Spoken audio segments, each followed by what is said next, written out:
magacay waa Cabdulkiin Cabdullaahi Faarax Goox waxaan ku sugannahay xafiiska jamciyadda wadaniga xoreynta ogaadey iyo ONLF ee ku leedahay gobolka Doolo magaalada Wardheer oo ku yaala xaafadda koowaad maanta ay taariikhdu tahay 19 bishii 8 2019 sida maarta hadda ku horaan warbaahinta ka sii deynayba beesha ballaaran ee Maxamuud Saleebaan ee digta 4 degmo ee ka kooban gobolka Doolo degmada Wardheer degmada Galaadi degmada Booqi degmada Galxamur waxay qaadatay barnaamijka siyaasiga ah barnaamij siyaasadeedka ururka ONLF kaasoo ay beeshu istustay marxaladda hadda taagan dalka ka jirta inuu ururkaasi uu ka sabata bixin karo bulshada deegaanka ku nool dhibaatooyinka iyo dib u dhaca maaragtay ka taagan ayna u arkeen inuu yahay urur in badan soo halgamayay muddo 35 sanadood ah kadib markii ay Itoobiya iyo ururku heshiiyeen Itoobiyana ay ka saartay liiskii argagixisanimada oo ay u aqoonsatay urur xaq u dirir ah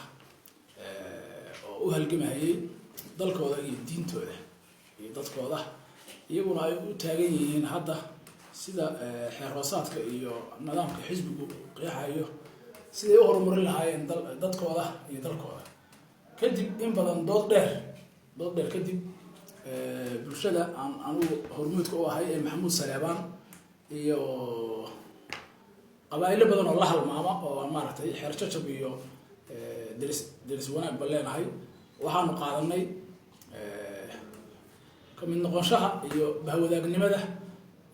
ururka ONLF waxaan u diyaar garoobaynaa mustaqbalka dhow sidii aanu xafiisyadii ururka uga furi lahayn deegaamada anagu aanu degannahay 12 bisha 12 November 2019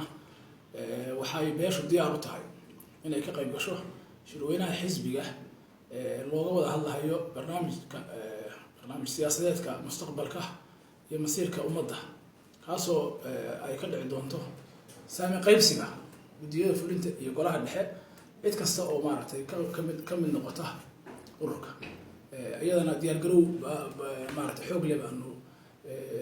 dalka gudihiisa iyo dibadiisaba ka samaynay